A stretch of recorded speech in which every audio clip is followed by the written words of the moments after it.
What's up, YouTube? Happy Sunday. It's funny. I went online this morning and I went on Twitter, and one of the trending hashtags is Sunday morning. And there's just nothing but pictures of people like relaxing and sleeping and sipping on, coffee or whatever, and just hanging out. And I'm like, okay, these people are not in the music licensing business, because those of you guys that have day jobs, you guys know that Saturdays and Sundays are your work days. Those are the days you actually get to get in your studio and crank out tracks. So hopefully I'm not taking too much of you away from that right now. Maybe this is just a nice little break, just in your day of being really productive. I just want to check with you guys. I haven't done a live stream here in a little while, just to be available for some questions. If you guys have any questions or comments, concerns, anything. What's up, Nicholas? What's up, LD? Glad you guys made it. Put it in the chat. I'll be happy to answer any and all that I can. I also want to kind of reach out to you guys and find out what kind of content do you really want me to make here on YouTube? I've done everything from production tutorials to informational videos to motivational videos.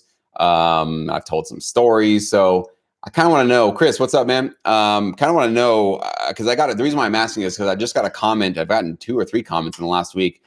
After I've made some of these review motivational videos, I did that one called, what was it? Change Your Script. It was just the concept of when you're feeling up against the wall, you're feeling like you're not sure about your career, you're not sure about the future of your career in the licensing business, how you can do this kind of mental exercise to push yourself through it. And it seemed to really resonate and get a lot of positive reviews from you guys. And I got 2 comments that both said, dude, do more of this stuff. Like, we really need more motivation. I need somebody to kind of give me a little kick in the butt every week and push me through this, because Lord knows you probably don't get enough of it from, maybe a lot of people in your life, and maybe they just don't understand what you're trying to do. So it's just hard for them to give you that motivation and that push. And because I'm in this business, maybe it's just coming from a more reliable source, somebody who's actually been where you've been, came out through the other side of it. And don't get me wrong, I still have issues and concerns and struggles in many ways, just like you guys do. But just to give you that sort of confidence that you can get through it. You can absolutely get through it, that I've been where you are. And the only way to get to where I am and beyond me is to push past those dark moments. So I just need to know, do you guys just want, maybe like once a week, I put out something like that, where it's just a motivational kind of pep talk. The way that I kind of envision, and I guess how this channel is starting to take form, is I'm becoming a kind of your guys' music manager, your career managers in a way. Not officially, of course. I'm not giving any of you guys specific career advice. Don't get it twisted.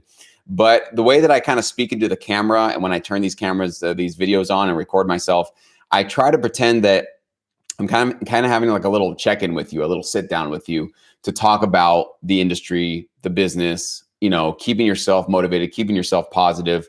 Because I know that that's one of those things that you don't get a lot from other people. I mean, hopefully you're getting somebody in your corner in your life, whether it's your wife, your girlfriend, your friends, somebody who's saying, go for it, keep at it. You're on a really cool thing here, and I wish you the best.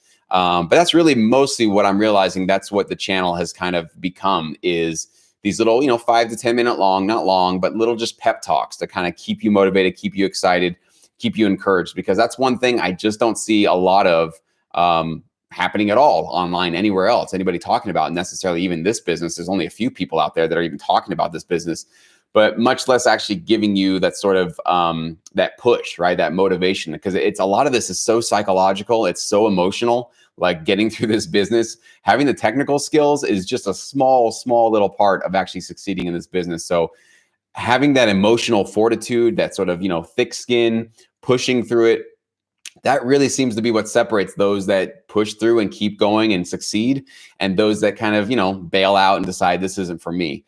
So maybe I should just keep doing that, keep giving you guys that push and sort of help thicken your skin up a little bit more, because you're going to be tested in this business. You're going to be tried. You're going to get rejections. You're going to feel sometimes that, maybe this was just a big waste of time. You're going to go through all of those dark periods. And there's, where do you go when you're in that sort of dark corner?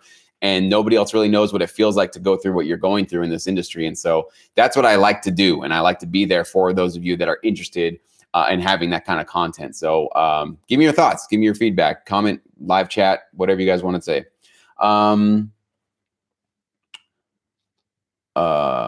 LD says, did you know that one of the tracks you analyzed in the trailer music libraries from SyncEdge was a signature for a trailer for Venom? That's crazy. I'm not surprised. I'm not sure which one you're talking about because I have a lot of libraries now. I think we have like 16 libraries in SyncEdge. So I'm not sure which one you're talking about, but please don't post it here in the chat because this is obviously confidential information that's held behind the SyncEdge membership area. So we don't need to disclose that, but it doesn't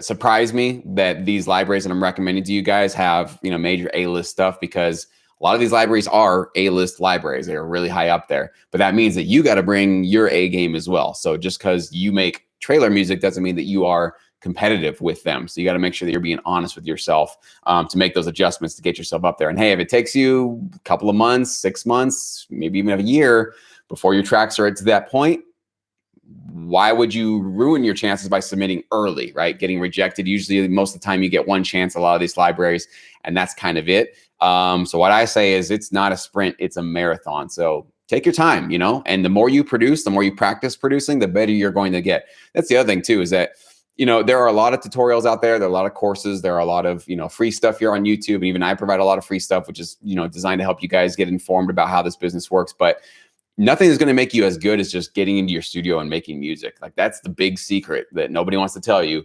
You know, no level of tutorials or watching somebody else produce music is going to substitute for the hours that you need to put into actually touching your keyboard and your computer and getting really, really well versed and just become a master at your DAW, whatever you use in your genre, probably one or maybe two genres of music that you produce. That's really it. And the more you do that and the more consistently you do that every single week, the faster you're going to get to improving your tracks. So it's just one of those things that no substitute for hard work. Yeah, I know we have automation coming, we have robots coming, we have artificial intelligence, and pretty soon we will have robots doing our thinking for us. But for right now, the law of the universe still applies. It's those who work hard succeed. We still got that as a sort of fundamental basic concept of success in the world. So definitely work hard. And I know you guys do. Nicholas has a question about recording vocals. Some vocal samples, or can I record some voices with say nothing like hey or how, or how's this considered vocals and track? Oh, okay. So he's asking about if you were just going to put like a hey or a shout or, you know, something like that in your track. Is that considered vocals? No, not really in the music licensing business. That's still considered an instrumental track. It can have some vocals on it. But when they say we want tracks of vocals, they're talking about lyrics and a lead singer and a melody and a hook and a verse, right? They want an actual fully produced song. I usually call that when there's vocals and an instrumental, that's a song. It's a full song. If it's just an instrumental, that's a track. That's a production track, right? And if you have just a couple of hays, hoes, or even like some singing oohs and ahs in the background, that's still going to be considered an instrumental track. Now, if those vocals aren't having lyrics, but they're becoming a prominent part of it, then yeah, that's when you're kind of reaching into the realm of maybe this is a vocal track. But usually just the hays, the hoes, the shouts, this and that, just kind of as an accent to get the track going. No, that's not going to be considered a vocal track. Tristan says you appreciated the last motivational video. That kind of stuff really helps. Cool. I'll keep it going. So Martin, welcome, man. No worries. I just got started. Workflow tips, please. Be more specific, Enormous. What do you mean by that? Workflow tips. I'm not sure what you mean.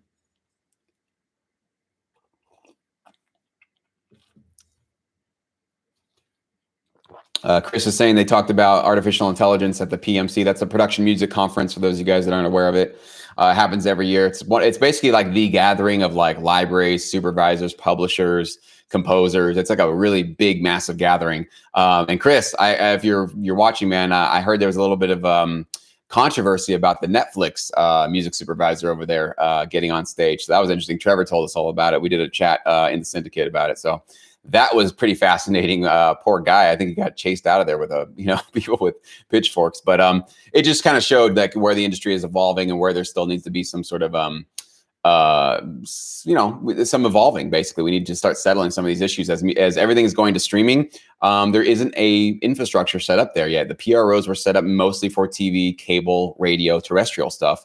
But when it came to digitizing things, there's still sort of a wild west out there. So there's a lot of opportunity. If anybody's watching this and you're a tech guru, there's a bunch of opportunity to create infrastructure to help producers and artists get paid in the digital realm. And so that could take the form of a blockchain, that can take many different forms.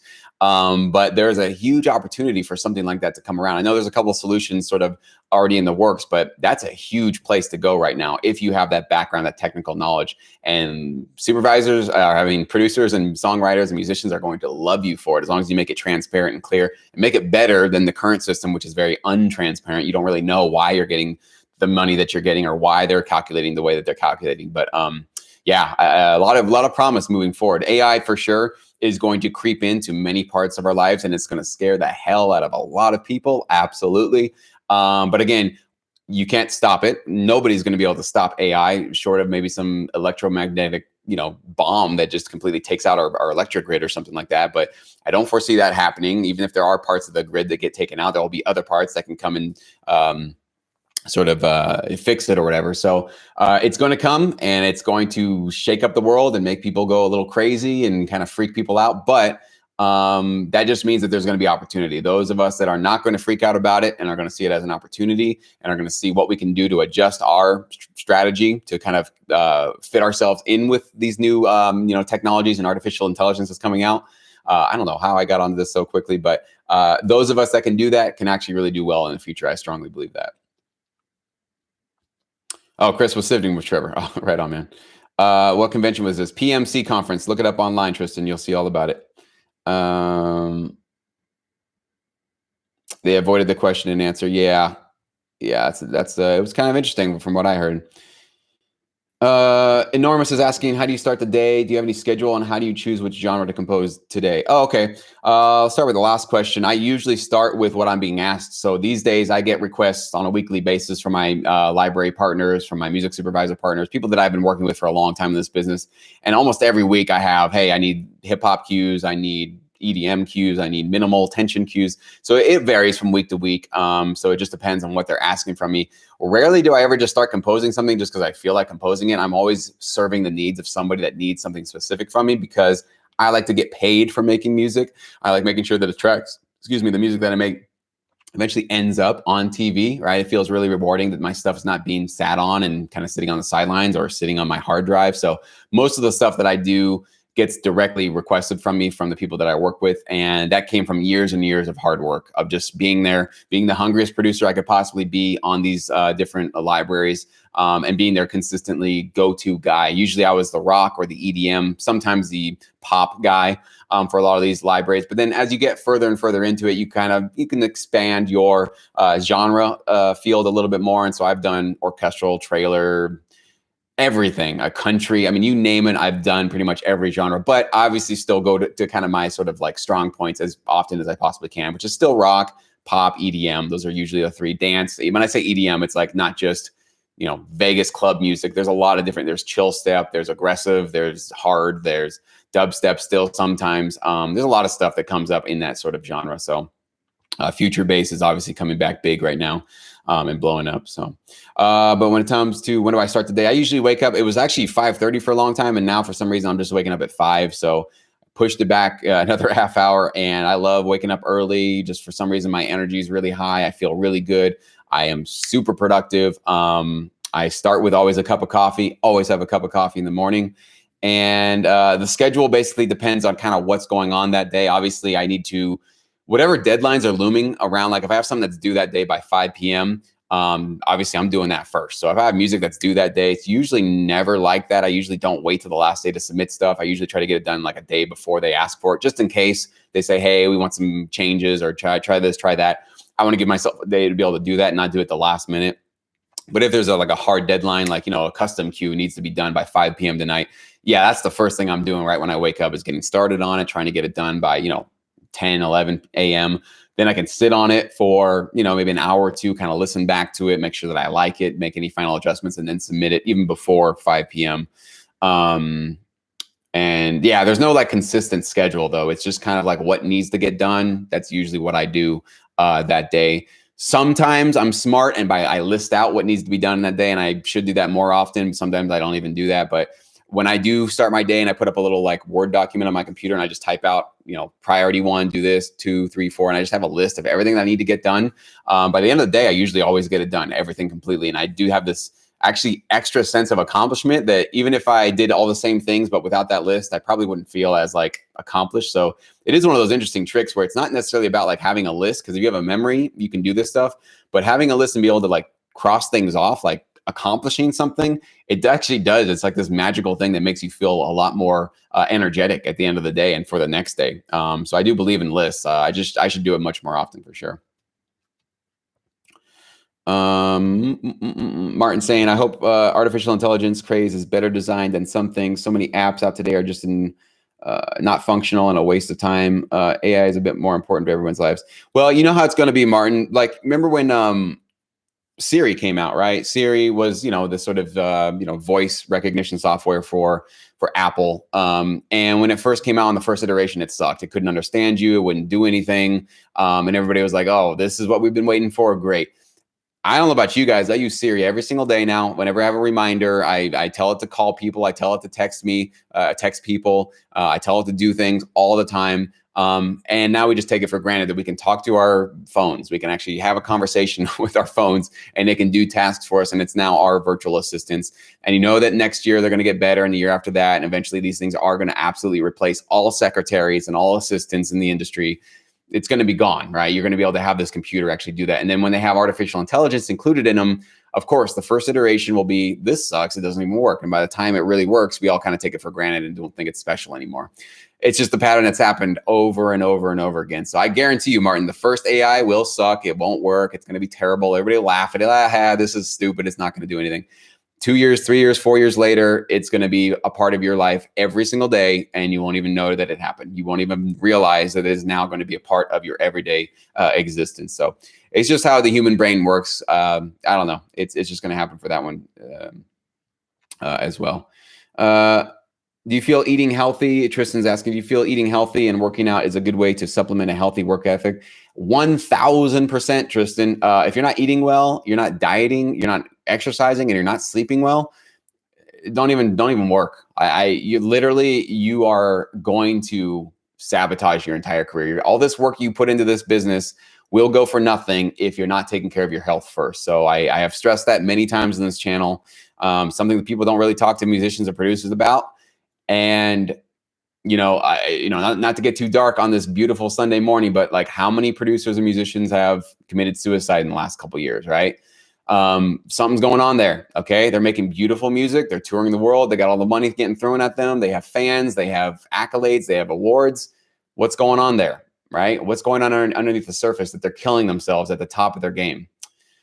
There's a health issue there. You can't get away from the fact that you have a biological body that has biological processes that go on, and you need to fuel and feed your body adequately if you want to feel good and you want to do well for your life. Okay.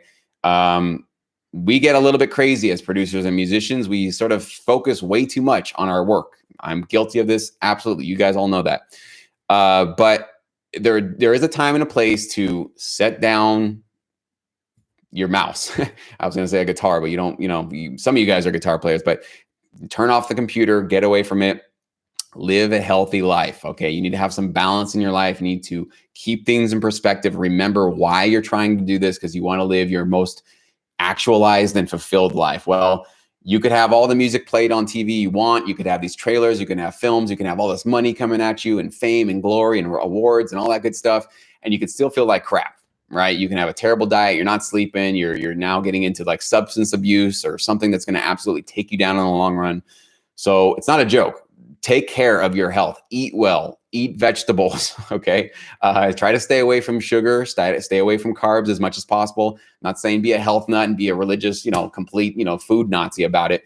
Enjoy yourself. Have a pizza once in a while. Have a donut. Right? Enjoy yourself, but keep it within limits. Don't get addicted to this kind of stuff, and try to eat really as healthy as you possibly can.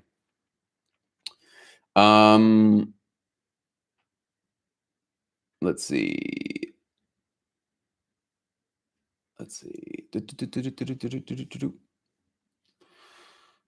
Nicholas is asking, do you know about Latin American libraries or the way they work with background music? I know about how it is in Argentina. I would like to know Colombia, Mexico, Brazil, Chile, etc. I don't have firsthand knowledge of libraries that are in those countries, so I probably wouldn't be the place for you to find out about that kind of stuff. I do have some libraries in Sync Edge and also obviously in my music directory that do obviously specialize and accept Latin music here in the States. I've actually had a lot of music.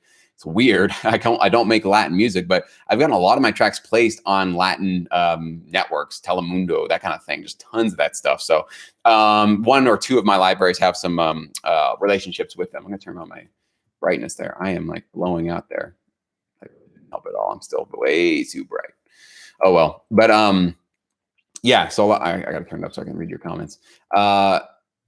So I do have some recommendations for those libraries, but in terms of the foreign international ones, no, I probably couldn't help you out with that. I don't have experience with them. One production, do your old syndicate members have to redo application if they already invested in redo the application? Not sure what you mean. Like if you were in the syndicate and you want to come back, if that's what you mean. As long as I have a history and I know who you are, like, no, I'm not going to make you go through the application again. So if that's what you're asking. But if you join for like a week and then canceled or something, then yeah, I'm going to make sure that like I need to know who you are and why you're coming back and why you want to try it again this time. Like I need to know what's going on there, Linda and I remember Martin saying Linda and I actually work harder, healthy diet, exercise than a lot of folks younger than us. Gotcha. You have to, absolutely. It's just a must thing. Michael, hello, Jesse. My English skills are not good. I understand the language, but can't speak well for now. Can I apply to the syndicate? And can I start working in the industry? Thank you. Absolutely, Michael. I mean, that was actually, there are a couple of little things that you could probably improve upon, but your English is actually better than a lot of comments that I read. So, you're in good shape, man. Yes, you can absolutely apply to the syndicate, even if you're not in the United States. You can still work with U.S. companies and libraries that I recommend. Even if you're not in the United States, there's just something you need to do, making sure that you either get permission from your PRO to work with BMI or ASCAP, or you're going to have your PRO, wherever you're located, actually collect your royalties from the US for you. So you just need to make sure you talk to your PRO about what their policy is. Each PRO in every country will have its own policy regarding that. So make sure you call them up and say, I'd like to work with US companies. What do I got to do to be a part of that? How do I get that? And they'll either tell you, okay, well, you're going to sign up with either BMI or ASCAP, and we're going to basically release you to get your royalties collected with them through the US. So you need to make sure you talk to them about that, though. No track reviews today, Jur. Thanks for the ask, man. But yeah, not today. Just doing Q&A. Skyve. Is that how you pronounce it? Skyve, Saga Records. If you submit a bunch of tracks to a library, but they don't give you any information on where they're pitching, is it probably safe to assume it's like an assembly line setting? No, usually libraries aren't going to tell you who they're pitching, but you can kind of see from their website who their clients are, what placements they've gotten, and then you can sort of put two and two together to find out who are they pitching to and submitting to and figure out how your tracks could best serve them. So no, that's not necessarily how I would determine if it's just sort of like a, I think you're talking about like a cattle call thing where they're just collecting a whole bunch of producers and stuff. That's not usually what it is. They don't owe you to tell you what their intimate details of what they're pitching to and what they're working on.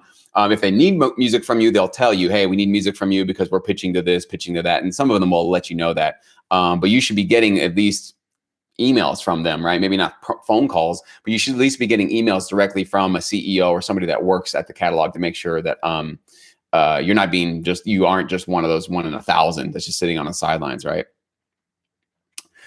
Telemundo is huge. I've known about that network for many years from living in Miami. Yeah, absolutely. South America does love rock. That's for sure. I mean, I've seen that on my royalty checks. They are loving my rock music. So that's great. Tristan, have you ever held back in terms of what you want to achieve with your music by the people closest to you? And how do you push through that? Have you ever been held back in terms of what you want to do? No, Tristan, I've never gotten somebody like close to me that's just said like, hey, Jesse, you should give up. This is kind of like a pipe dream you're going for. Luckily, I've been very fortunate that I've had pretty very supportive people, family, friends, people have just been like, that's awesome, man. Keep going for it. Most of the time they don't really understand music licensing, and that might be true for a lot of you guys. They don't really understand what you're doing, but they're like, cool, you're chasing your passion and you're really going for it. So that's really what they're rooting you on, but they don't really know what's going on this side of the business. So that's mostly what I've gotten, is just like, all right, cool, keep going for it, which is really, really great. That's fine. I don't expect them to understand that. So I've been very fortunate in terms of that. And sometimes you guys might get a doubter in your life that'll say, I don't know, it's kind of a pipe dream. Why are you doing that? It's probably not going to work out. Usually though, people who are, giving you that sort of crabs in a bucket thing, they don't straight out tell you like, give up, like you suck, you're not going to do well. Like they usually don't tell you it that directly. They'll give you doubts. They'll just put little tiny doubts in your head from time to time. And they'll say, it sounds really saturated. Maybe there's too many producers out there. They'll just say little things like that. And that's designed to try to like get you to self-doubt and give up. And I know a lot of people throw that kind of crap out there. That's usually how haters get under your skin or try to get under your skin. So just be aware of that. Like people will try to do that mostly because they're not following what their dreams are. They're not doing what they want to do, or they gave up. That's a big thing too. They've given up on what they were trying to do, or it didn't work out for them. So they want to sort of tear you down. I have zero tolerance for that kind of nonsense. And I've told people on my Facebook, on my YouTube, I said, criticize me, come at me, say what you want. But if you go to anybody else and say, don't even try, you can't succeed, it's not going to work out for you, I'm blocked. Like I kick people. I'm like, no, I will not tolerate that for 1 second, because just because you're not happy with how it worked out for your career and what happened with you does not give you the right to go to anybody else who's trying to do this and who's trying to work hard and try to put doubts in their head and tell them it's not going to work out for them. Man, it's so bright in front of me. I should have hung something up. Sorry, guys. I look like a ghost. But no, I have no tolerance for that kind of nonsense. Yeah, it just gets under my skin. So that's why I just block you instantly if you're going to say that kind of stuff.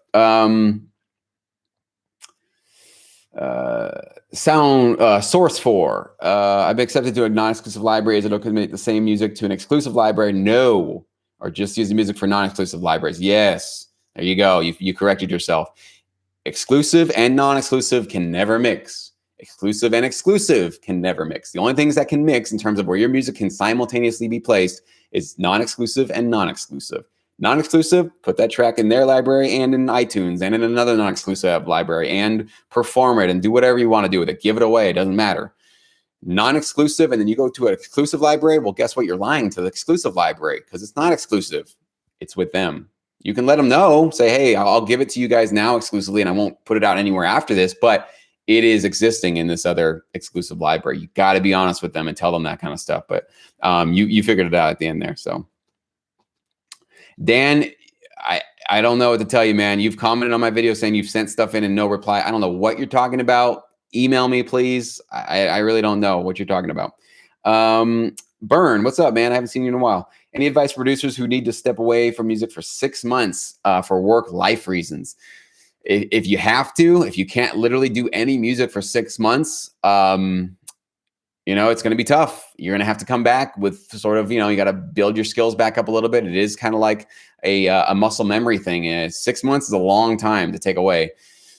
So, if anything, I would say keep watching my videos, keep watching production tutorial videos, keep staying at least abreast on what's happening in the industry and, what's the current music and all that kind of stuff. So don't be completely taken away from the music world completely. So just keep your ears and your mind still in the world. That's the best I can say though, man. 6 months is a long time, very long time. I hope you don't have any licensing partners, because telling them like I'm out of here for 6 months and I'll be back. I mean, maybe they'll welcome you back with open arms. Maybe they find somebody else that can take your spot. So it's a risk. So if you got to do it, you got to do it. But, just try to keep your hands, if you can even at least like once a week, try to create a track or just mess with a riff or something like that. Just try to keep your skills somewhat there. I would say that's the smart thing to do. Rather than completely just walking away from music for 6 months.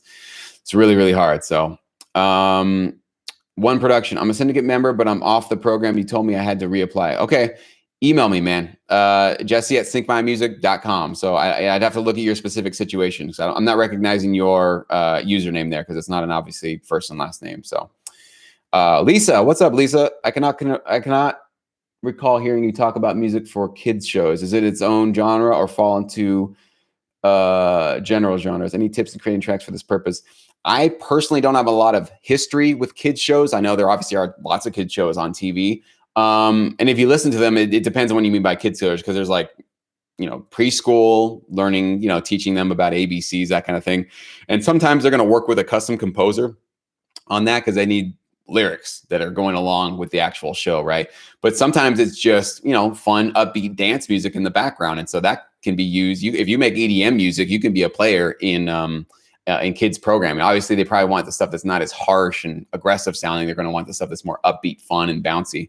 But I haven't had a lot of placements. I don't know if I've had any placements on kids programming. I have to look back and think about that. So no, I don't have a lot of experience with that, but it just depends on where you're going to go with it. If it's just maybe a teenage program, right? Like a Disney show, then yeah, any pop genre that's out there, definitely licensable there.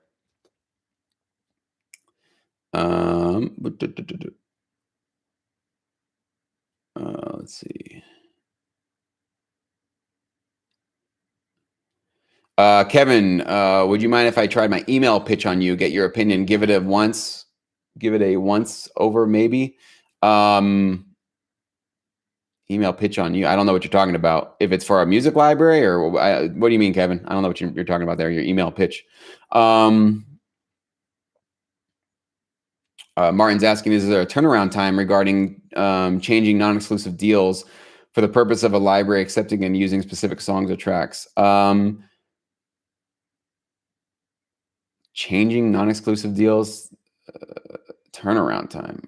If you could reword that again, Martin, I'm not exactly sure what that question means. Does it mean like, how long the non-exclusive library can keep your track in their catalog? I don't know exactly what you mean by that, man.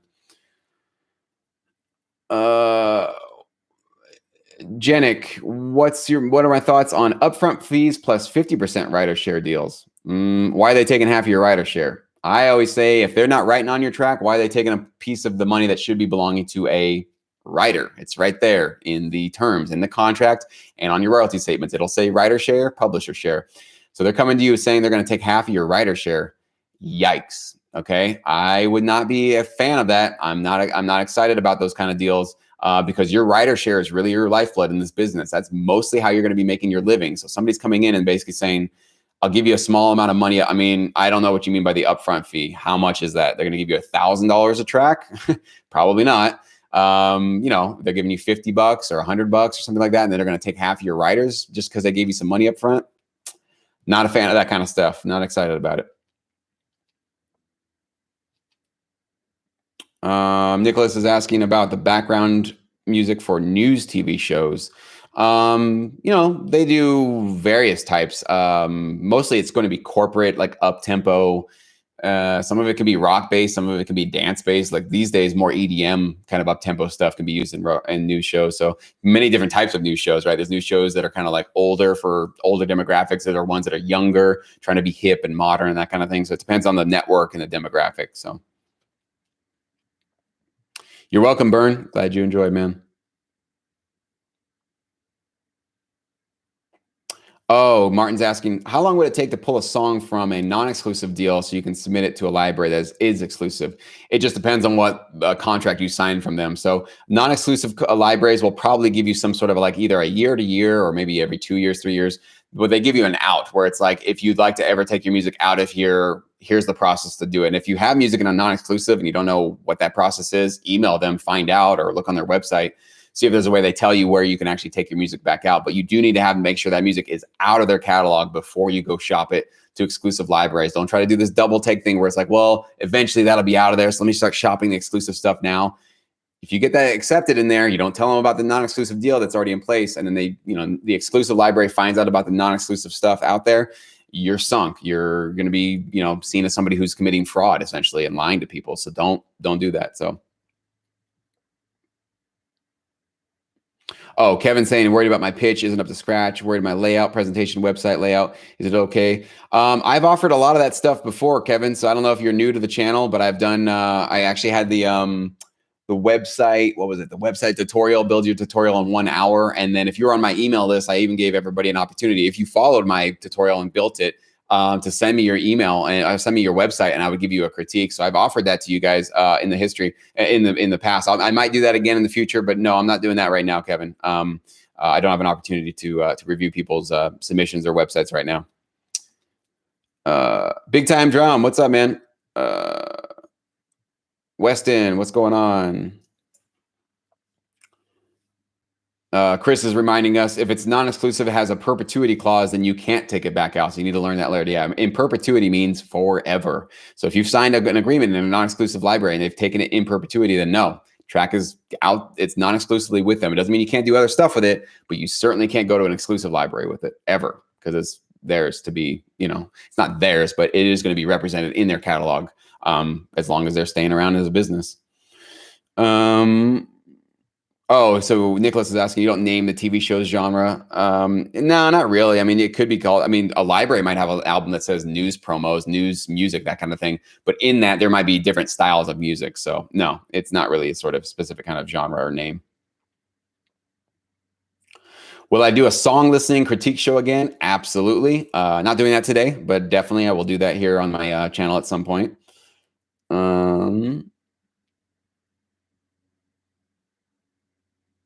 Matthew's asking, do most of my placements come from exclusive or non-exclusive?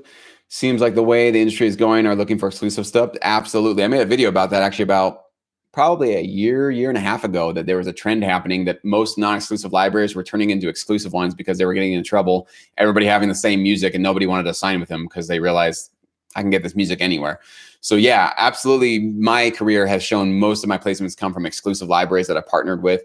It doesn't mean though, I had a couple, I think, two really, but really one that was in a non-exclusive library that I signed with in 2012, or maybe 12 or 13, a little bit later. Awesome placements. And I still get great placements from them, from those tracks. Now they've turned into an exclusive library, but back then they were in a non-exclusive library, and I was getting awesome, great big placements. Like each background cue was getting 25, 50 bucks, 75 bucks, sometimes even 100.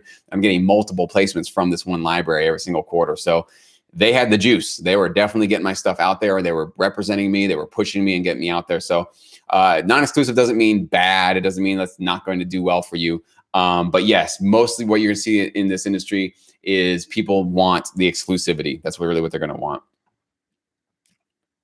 All right. Does that help at all? I'm going to try to do something here so I'm not so blown out, but I don't think I can. So, all right.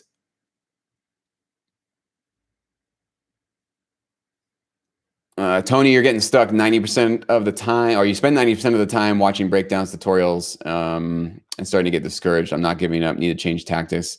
Well, I hope you're encouraged by this video, man. I mean, we are here together. We are all basically fighting the same kind of fight of it's always trying to get that energy, that motivation, that excitement. What I love to do is I go watch other artists produce music or play music or perform live. I love doing that. It always gets me excited and really pumped up about making music. So definitely go do that. If you have some favorite artists or bands that you really love, that always works for me almost without fail. Also, go work out, go to the gym, lift weights, lift heavy things, go do some yard work, go for a walk, go get some sunshine. Go do something physical and get your head away from your studio for just an hour or two. That definitely will help clear out the cobwebs that are going on up there and completely just put yourself in a different mindset so you can come back fresh and be sort of pumped up. Especially, I know most of you guys watching, let's not get it twisted, like 97% of my audience here, subscribers, are male. I know most of you guys are dudes. We have testosterone, we have energy, we need to get that stuff out of us. We need to express that energy in a very healthy way.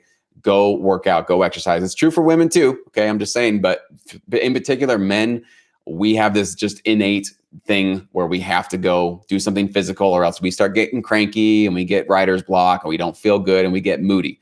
Go get that energy out in a healthy, productive way. Feel good, get healthy, go for a walk. It doesn't matter. And you're going to feel so much better when you come back to your studio. It's just one of those things that you got to do.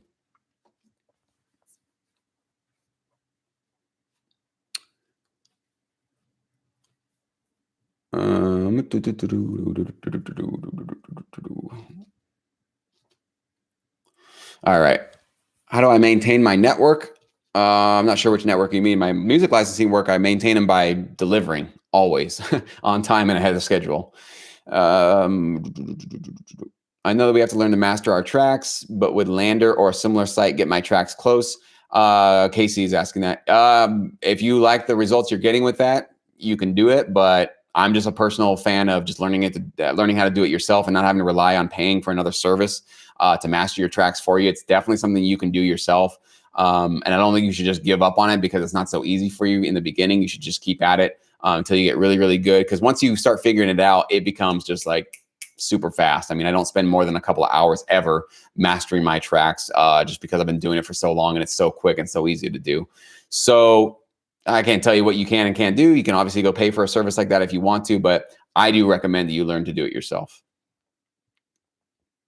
Weston, when I'm building my library, or he's building his library, I've created 8 tracks in the last 3 weeks. Wow, that's a lot. When I finish these albums, would it be okay to use them in the background of my radio shows, or should I just hold off? I don't know which radio shows you're talking about. You can do whatever you want with them as long as you're cleared to do it. So it's really just your choice right now where you want to go, or if you want to actually send those off as a full album to a library, which I do recommend if you want to get in the licensing business. Martin, can you clarify if the niche called microsync is microsync is it can be non-exclusive or exclusive, so it just depends on where you're getting that kind of stuff, though. I'm not very, very familiar with the microsync industry, so I'd have to do a little more research before I could comment on that, though. A Big Drum is putting that music that didn't make it onto Spotify because at least it's making money in the results. Yeah, absolutely. If there's another place you can put it, go for it.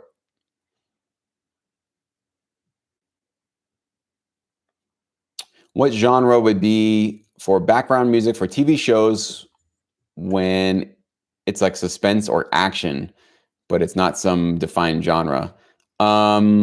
Suspense or action, I mean, that can be orchestral. It could be EDM. It could be minimal rock. Again, it can be across the board depending on what they're asking from you. So you can go in many different genres if it needs to be suspenseful or have action. You've probably seen all different types of those kind of cues as you're watching TV. So.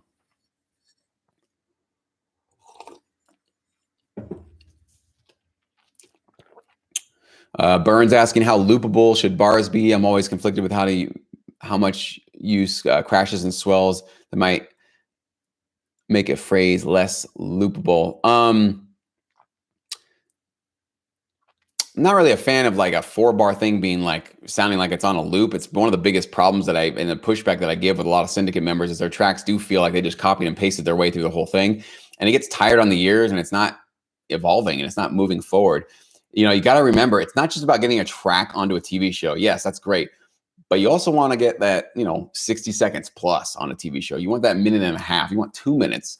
You want your entire track placed on a TV show. And in order to do that, you can't copy and paste 4 bars at a time. Sure, you'll get little 3-second placements here, little 5-second placements there, but that's not really going to be big money, okay? So if you guys really want to be competitive, you got to compose tracks so that they tell a story, right? It's a whole film inside of one song. So make sure that you're creating interest throughout the verse. And then when the chorus comes, make it go somewhere and bring us into another place for the next verse. So I would actually stay away. I would really push away from more loopable stuff, right? I would kind of get away from that kind of thing.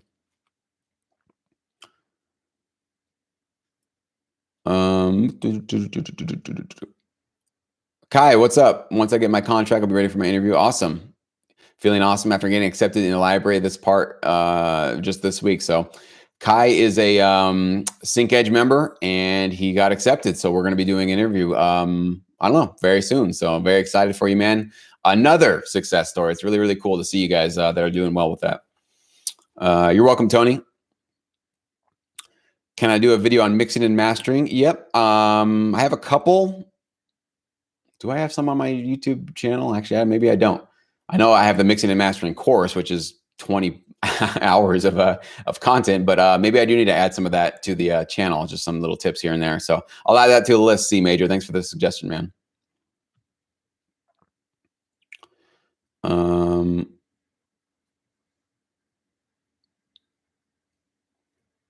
How does the rules apply for getting placements for YouTube videos versus TV? Would I still need to send a track to a library, or could I just sign up with a PRO and go directly to a YouTuber? Well, I don't have experience going directly to YouTubers, so I couldn't tell you and speak on that. My experience has always been to go first and foremost to TV film libraries, because that's right now where the money is. That's really, yes, we have streaming stuff and YouTube, and there's a lot of other places, but right now, let's just be real.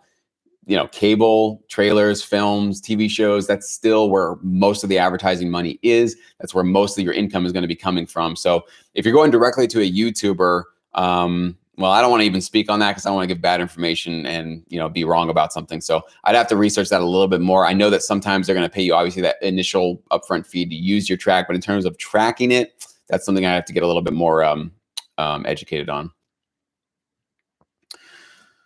For orchestral and synth plugins, I've recommended, and I still love Massive, Contact 5, almost every library that comes, not every library, but there's a lot of libraries, strings, horns, percussion, everything that you want for Contact 5. Massive, Serum, which is the one that you can get through splice.com.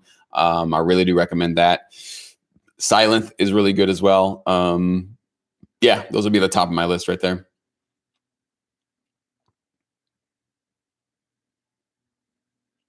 Nicholas is asking, music license pay the same if a track is used, if use the track 10 seconds or more time. I think you're asking like if a track is placed for 10 seconds or what's the difference for the payment. I'm not really understanding your question, but basically when it comes down to like how you're getting paid with what determines that, that's the part that's not very transparent now. But what definitely makes a difference is, the ratings, like the Nielsen ratings, like how popular the program is that you got your track placed on, how long your track gets placed in it, the nature of the use of the track. If it's just in the background, it's usually lower. If it's featured, it's in the foreground, you're going to get a little bit more. If there's an artist singing the song or doing something with the song, that's considered a featured track, so you're going to get paid a lot more. If it's a theme song, it's pretty much the top of the range there, because they're marrying your song with the actual title of the show. Or anything like that. We actually just did an opportunity. We're still waiting to hear back if we got it in the syndicate for a pretty major TV theme song, actually. So we're going to see, actually, hopefully in the next week or so if we got that one. But big money gets associated with those kind of opportunities. Have I used Jingle Punks? Nope. I don't know much about them. Haven't heard a lot of success stories from them, but that's all I can really say.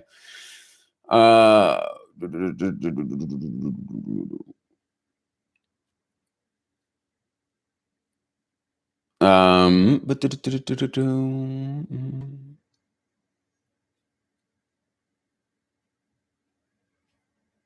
the libraries I review contact me with briefs? No, I don't. No, they're not reaching out to me directly. So what I'm doing with the libraries that I'm doing, I think you're talking about the Sync Edge ones. Those are the ones that I'm going to their website and doing a full analysis on what's going on with them, what their clients are, what kind of music they carry, and also where I feel like the biggest gap is in their current catalog where you could go in and fill that. So no, I'm not getting their direct briefs. Do songs pay more?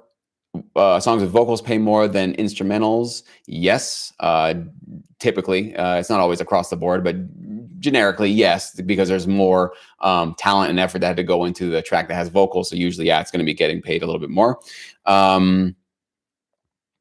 If you add a singer, what are the splits that you do? 50-50, 80-20. Well, if they wrote the top line, like they actually wrote the vocals and then they also performed it, of course, 50-50. I usually recommend that. I mean, you can do whatever you want to do, but I think that's fair that, your track wouldn't be what it is without the vocals, and their vocals wouldn't be there without the instrumental. So, it's a 50-50 partnership. If you wrote the vocals, you wrote the lyrics, you wrote all that stuff, you did all that work, and they're just coming in to perform it live, I would recommend you pay them a day rate, right? You pay them a studio fee to come in and work for a couple of hours because they didn't contribute any creative input into it. They're just coming to perform what you've already sort of created. So they wouldn't have any entitlement to the back end writer share at that point. You would just basically say, hey, it's a work for hire. And here's your, whatever you decide is fair for them to come in for a couple of hours to record it, or maybe a full day, pay them their rate, and then send them on their way. And if you have a great vocalist that you can work with and they show up on time and they're not a diva and they perform well for you, hold on to them with both arms and pay them well, because those are really hard to come by. Horn library. What was the one I was using? I haven't used horns in a while now. oh, I'm having a brain fart right now. I'm sorry. I will come back. Tristan, email me. I'll get it to you. I cannot think of the library that I used to use when I did the horns. I haven't done horns in a while, in a couple of weeks now, or months actually. I can see it. I can see what the plugin looks like, but I cannot think of the name. So just email me, man. I'll look for it for you.